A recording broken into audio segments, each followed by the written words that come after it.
В наше время торговых корпораций и глобализации можно приехать в другую страну и увидеть в супермаркетах тот же набор продуктов и даже те же упаковки. Но если ассортимент и внешний вид теперь везде остаются одинаковыми, то вкусовые предпочтения и кулинарные традиции разных стран все-таки сохраняются. Поэтому на полках магазинов Польши можно встретить продукты, которые нам показались необычными, непривычными и даже вызвали искреннее удивление. Садитесь поудобнее, заваривайте чай и отправляемся удивляться в польские супермаркеты.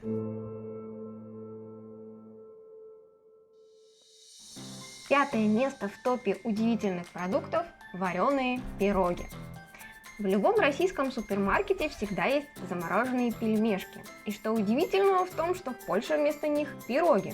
Правильно, ничего. Но здесь они не только замороженные, а всегда, подчеркиваю, всегда продаются и уже приготовленными, вареными, которые достаточно просто разогреть или пожарить. Вы представляете, заходите в Россию в магазин, а там 5 видов пельменей и 5 видов вареников уже готовы. А здесь, пожалуйста.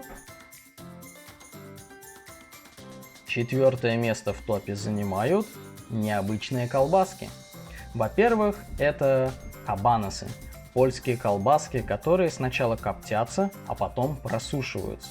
Они вездесущи, и найти их можно всегда. Когда-то они были походной едой, очень удобной и сытной. Теперь их делают с очень разными вкусами и приправами. Можно найти и веганские, и острые.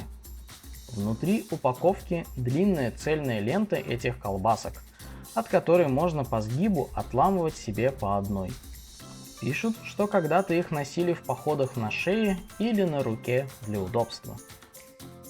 Во-вторых, вот этот холодец в колбасном виде. Овощи и кусочки мяса в желе. Само блюдо понятно и привычно, но его вид удивляет. Но вкусно. Такой холодец, который не надо часами варить самим. Третье место почетно занимает рапсовое масло. Это ловушка, в которую попадались все, непривычные к польскому ассортименту в магазинах. Отправляешься за продуктами в первые дни и покупаешь вместо подсолнечного масла рапсовое. Та-да-та-да-там. Потому что оно тут везде, а ты не обратил внимания на цветочки на этикетке. Вот полка в Ашане, например. 100-500 видов рапсового масла. Самые разные виды, какие захочешь. И в огромных бутылях, и в маленьких. А вот тут, в уголочке, рядом с кукурузным, родное подсолнечное. Не скажу, что рапсовое масло какое-то плохое, но еде придает очень непривычный вкус, и мы не подружились. Второе место удивительных продуктов – это необычные вкусы лапши и супов в пакетиках. Что стало настоящим открытием, так это вкусы лапши быстрого приготовления. Это не просто бульон с каким-то мясом, острый или нет.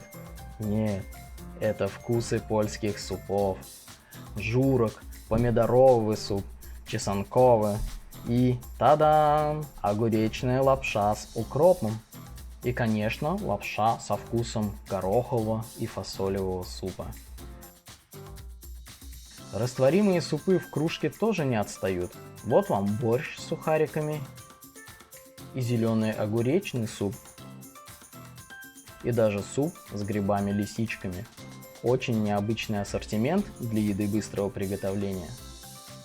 И, наконец, первое место нашего рейтинга – свекла и самые неожиданные продукты из нее.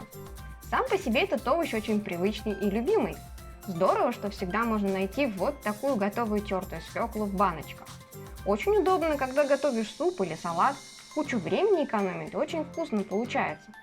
Так почему же первое место? За креативность и особую любовь к этому овощу. Вот где только ее милую не встретишь.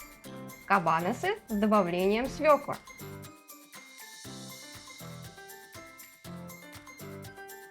Веселенького цвета пироги с начинкой из каши и свеклы.